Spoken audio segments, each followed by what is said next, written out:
High friends, welcome back to my channel. तर मी आज आले तुमच्यासाठी छोटासा छान असा व्लॉग घेऊन. आणि वाजलेत बघा किती, गाईज सकाळचे ना 6 वाजले आहेत. आणि आम्ही एवढं लवकर उठून तयारी वगैरे करून रेडी झालेलो आहोत, कारण आज आम्ही चाललो आहे गावी. आणि गावी जायचं कारण म्हणजे आज आहे आकाचा साखरपुडा. आणि बघा, आम्ही आज साखरपुडा आणि आजच इथून गावी चाललोय. तर आम्ही लगेच निघालोय, कारण आमची ना ही ट्रेन गेली ना, तर सेकंड ट्रेन आहे ना ती खूप जास्त लेट आहे आणि त्याने आम्ही साखरपुड्याला वेळेवर पोहोचू शकणार नाही. आम्ही निघालो आहोत आणि तुम्ही बघू शकता थोडं थोडं उजेड पण यायला सुरुवात झाली, कारण सकाळची 6 वाजले. आणि आका आहे ना तिथे झाडांना पाणी घालतीये, कारण ऑफकोर्स आम्ही इतके दिवस नसू, आता लग्न वगैरे असेल त्यामुळे, आणि लवकर जमेल किंवा ना जमेल त्यामुळे ती इथे निघताना ना झाडांना पाणी घालून घेते.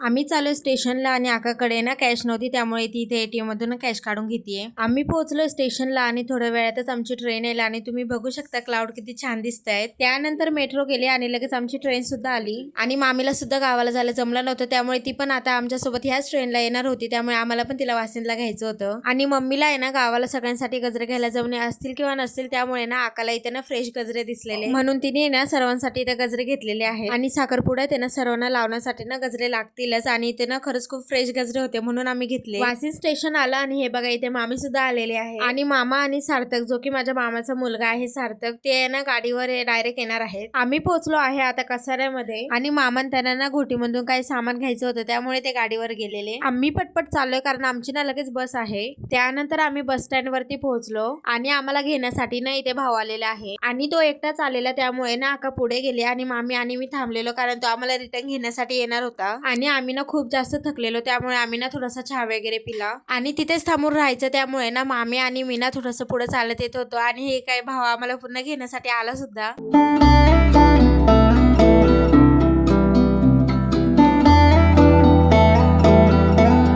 तर ना आम्ही पोहोचलो घरी, आणि इथं भाऊ वगैरे सगळे आहेत आणि बाबा पण आहेत. आणि तो बघा, तो बोर्ड जो की आम्ही आणलेला त्याच्यावर लिहिले लग्नाचं घर म्हणून, आणि तो इथे लावण्यासाठी आणलेला. आणि तुम्ही बघू शकता तो लावला आणि किती जास्त छान वाटतंय. आणि इकडे ना दादा वगैरे ते बसलेले आहेत, आणि तिकडे ना साखरपुड्याच्या स्वयंपाकाची तयारी चालू आहे. ऑलमोस्ट झाला असेल सगळं स्वयंपाक करून. आणि मी ना तुम्हाला आमच्या गावाचं घर दाखवते, जे की ना हे हॉल आहे, आणि तिकडे आहे ना आई त्यांचं घर आहे, आणि तिकडे ना गिरण आहे, आणि हे इकडचं आहे ना जे की आमचं घर आहे. आणि ते बघा आजी ते वगैरे सगळं बसले. आमचं घर ना आतून असं आहे, आणि तिकडे ना वॉशरूम वगैरे आहे. तर ना आम्ही जास्त गावाला येत नव्हतो, आम्ही फक्त ना सुट्ट्या लागले तरच यायचो, त्यामुळे ना आम्ही आत्याच्या इथे राहायचो. आमच्या घराचं ना आता सगळं नवीन काम केलंय. तर ना इथे मेन स्वयंपाक झालेला आहे, आणि मामीन ते ना इथे आतमध्ये ना शिरा बनवत आहे. आजच्या व्लॉग मध्ये इतकंच. साखरपुडा वगैरे कसा झाला ते सगळं मी तुम्हाला ना नेक्स्ट व्लॉग मध्ये दाखवते.